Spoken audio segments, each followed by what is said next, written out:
जय हिंद दोस्तों। आज के इस वीडियो में हम लोग पढ़ने वाले हैं दहेज प्रतिषेध अधिनियम 1961 को, जो कि आपके यूपीएसआई के लिए काफ़ी ज़्यादा इम्पोर्टेंट टॉपिक रहने वाला है। और इसके पहले मैंने एनवायरनमेंट प्रोटेक्शन एक्ट 1986 को करवा दिया था। अगर आपने अभी तक ये वीडियो नहीं देखी है तो आपको एंड स्क्रीन पे या आई बटन पे ये वीडियो मिल जाएगी, वहाँ से आप इसको देख सकते हो। यहाँ पर हम लोगों ने काफ़ी हद तक चीज़ों को समराइज़ किया है, उसके बाद ही मैंने आपको ये चीज़ प्रोवाइड की है। स्टार्ट करते हैं। जो आज का टॉपिक हम लोगों का रहने वाला है दहेज निषेध अधिनियम को।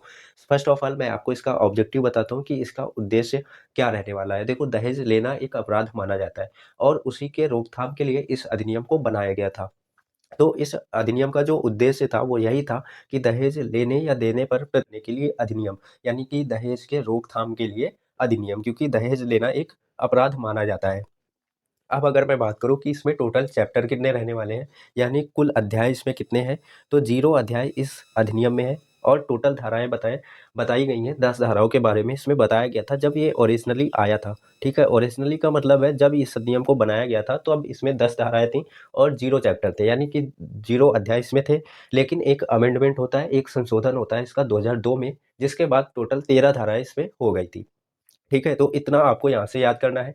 इसके बाद हम लोग देखते हैं कि किस सेक्शन में, किस धारा में क्या बताया गया है इस अधिनियम में।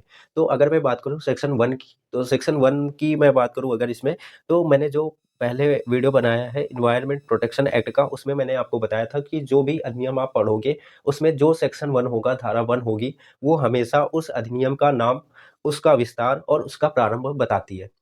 तो इस अधिनियम का नाम क्या है? दहेज प्रतिषेध अधिनियम 1961। 1961 इसमें इसलिए ऐड है क्योंकि ये अधिनियम 1961 को आया था।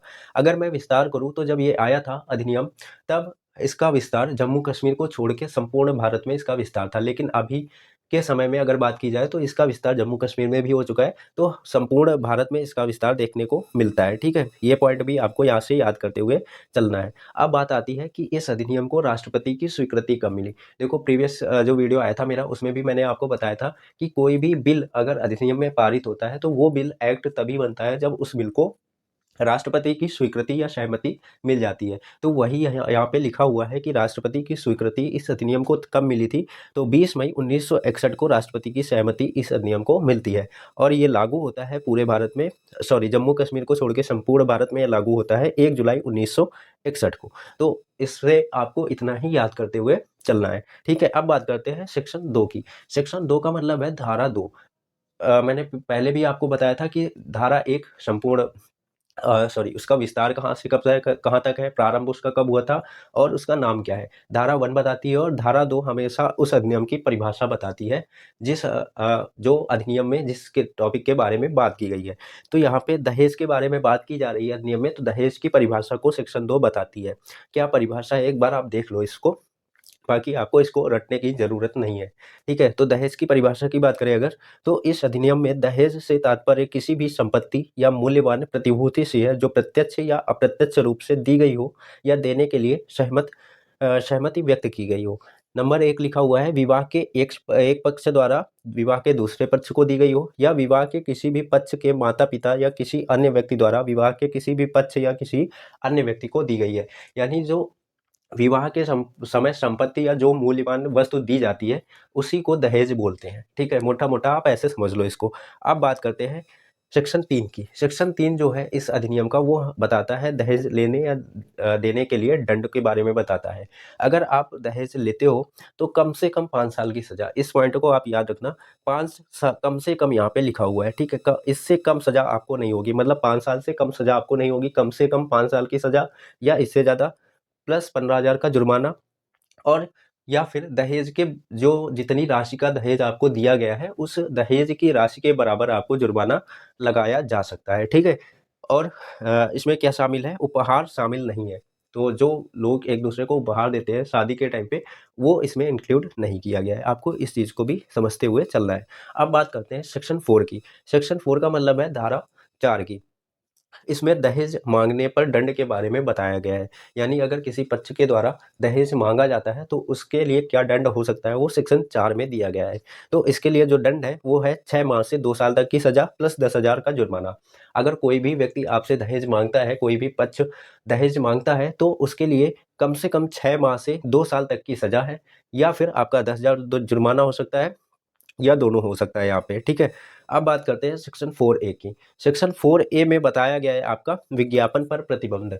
जैसे कई जगह पे, जैसे आपने सुना होगा शादी.com, तो वहाँ पे भी ऐड दिए जाते हैं, ठीक है, विज्ञापन दिया जाता है। तो अगर कोई भी व्यक्ति विज्ञापन निकालता है तो उसको भी दंड दिया जाएगा, इसमें वही बताया गया है। किसी विज्ञापन को मुद्रित या प्रसारित करने पर दंड इसमें बताया गया है। कम से कम 6 माह की सज़ा से 5 साल तक की सज़ा इसमें हो सकती है। मतलब 6 माह से 5 साल तक की सज़ा है अगर आप विज्ञापन निकालते हो कि मुझसे शादी करने पर आपको मेरी आधी संपत्ति दे दी जाएगी, या ऐसा कुछ ऐड आप निकालते हो, तो कम से कम आपको 6 महीने की सज़ा और उसको बढ़ा के 5 साल तक की सज़ा भी की जा सकती है, और आपको 15,000 तक का जुर्माना देना पड़ सकता है। तो सेक्शन 4A में बताया गया है इस चीज़ को।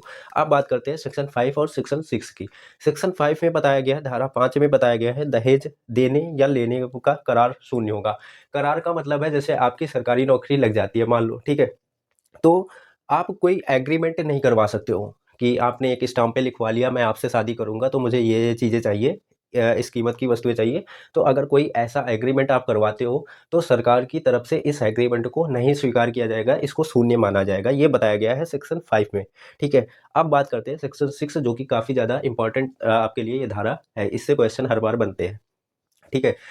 तो इसमें बताया गया है दहेज का पत्नी या उसके उत्तराधिकारियों के लिए लाभ के लिए होना। इसका मतलब आप धीरे से समझना चाहो तो आराम से समझना, इसको तो थोड़ा-सा ट्रिकी है लेकिन समझ जाओगे आप, ठीक है। इसमें पहला पॉइंट लिखा हुआ है, अगर किसी महिला से शादी के लिए दिया गया दहेज किसी और व्यक्ति को मिल जाए तो उसे 3 महीने के अंदर उस महिला को लौटाना होगा। मतलब अगर व किसी महिला को कोई भी मूल्यवान वस्तु या दहेज दिया गया है और अगर वो वस्तु उस महिला को नहीं मिलती है और किसी व्यक्ति को मिल जाती है, तो उस व्यक्ति को 3 महीने के अंदर उस वस्तु को उस महिला को देना होगा, ठीक है? वही बताया गया है सेक्शन 6 में।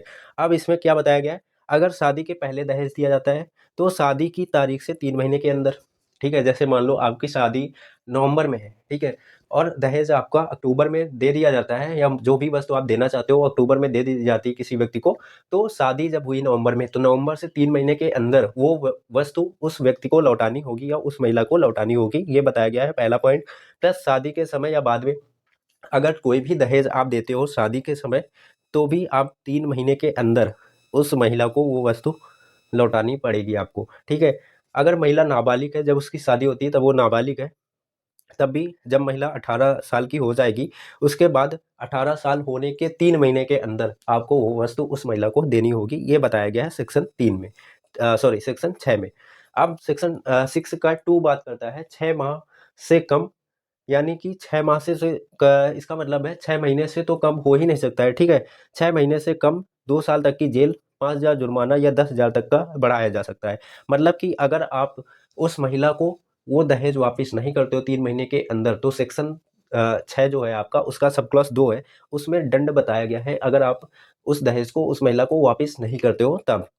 ठीक है? तो इसमें बताया गया है कि कम से कम आपको 6 महीने की सज़ा या 2 साल तक के लिए इसको बढ़ाया जा सकता है, प्लस आपका 5,000 जुर्माना या 10,000 रुपए तक का जुर्माना इसमें लगाया जा सकता है। अब बात करते हैं सेक्शन 6(3) की, यानी कि धारा 6 का सब क्लॉज़ 3।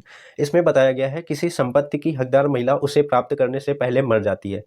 अगर अप्राकृतिक रूप से किसी महिला की डेथ हो जाती है किसी भी कारणवश से, तो जो उसका उत्तराधिकारी होगा, जो उसका अ क्या बोलते हैं, नॉमिनी होगा, उत्तराधिकारी होगा, उसको हक होगा पूरा उस दहेज के ऊपर या उस वस्तु के ऊपर। यदि महिला की 7 वर्ष के अंदर अस्वाभाविक मृत्यु हो जाती है, जैसे आज आपकी शादी होती है या मान लो 2020 में आपकी शादी हुई, तो 2000 के 7 साल के अंदर यानी 2027 के पहले-पहले उस महिला की मृत्यु हो जाती है, तो दहेज पर किसका हक होगा, ये इसमें बताया गया है। यदि संतान नहीं है, तो माता-पिता को। ये बताता है 6 का 3A, यानी कि यहाँ से थोड़ा-सा टिपिकल है, लेकिन समझोगे आप तो ईज़िली समझ जाओगे। अगर 7 साल के अंदर किसी भी अप्राकृतिक रूप से महिला की मृत्यु हो जाती है, जिसको दहेज दिया गया है, तो उसका हकदार, एक तो अगर उसकी कोई संतान नहीं है, तो जो माता-पिता है महिला के, उसका हक होगा उस पे। ये बताता है जो धारा 6 है, उसका सब क्लॉज़ 3A। और यदि संतान है, तो उस संतान को दी जाएगी जो भी दहेज की राशि होगी या जो भी दहेज होगा, वो बताया गया है सेक्शन 3B में, ठीक है? 6(3) बी में।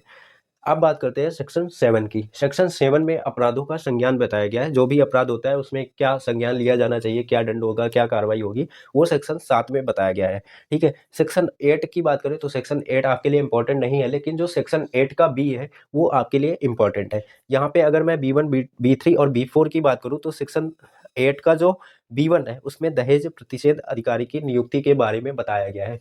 यानी कि जो अधिनियम बताया गया है, बनाया है दहेज निषेध अधिनियम, उसमें सेक्शन 8 धारा 8 के सब क्लॉज B1 में एक दहेज निषेध अधिकारी की नियुक्ति के बारे में बताया गया है, जो कि निर्णय लेगा कि कोई भी अपराध अगर होता है तो उसको क्या दंड मिलना चाहिए, दंड का क्या प्रावधान रहता है, इन सारी चीजों पे वो अपना जो सहमति होगी या जो भी कार्रवाई होगी वो उसके उसके पास वो पावर होती है, वो निर्णय ले सकता है। ठीक है।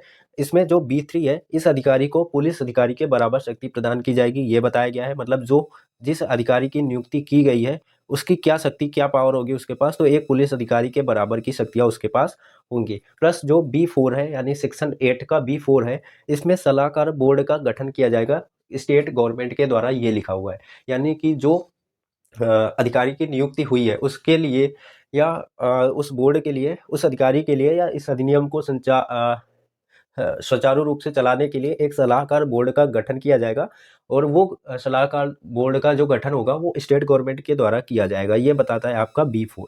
ठीक है। अब बात करते हैं सेक्शन 9 की। सेक्शन 9 में बताया गया है नियम बनाने की शक्ति, यानी कि इस अधिनियम में जो भी नियम बनेंगे उस नियम बनाने की शक्ति के बारे में बताया गया है, जो आपकी धारा 8 है इसमें। ठीक है। और ये जो अधिनियम बनाने की शक्ति है, जो धारा 9 में बताई गई है, ये बताई गई है सेंट्रल गवर्नमेंट के लिए। ठीक है। जो केंद्र सरकार है वो इस अधिनियम में कौन कौन से नियम बना सकती है, ये बताया गया है आपका सेक्शन 9 में। ठीक है। जो भी नियम बनते हैं वो पहले आपके संसद में पेश किए जाते हैं, दोनों सदनों के बीच में। अगर संसद का कोई भी सदस्य ये चाहता है कि नहीं इस नियम में ये बदलाव होना चाहिए, तो उस नियम में बदलाव किया जाएगा। अगर बदलाव नहीं, अगर उन दोनों सदनों को लगता है कि नहीं नियम को लागू कर देना चाहिए, तो वो नियम लागू हो जाता है। ठीक है।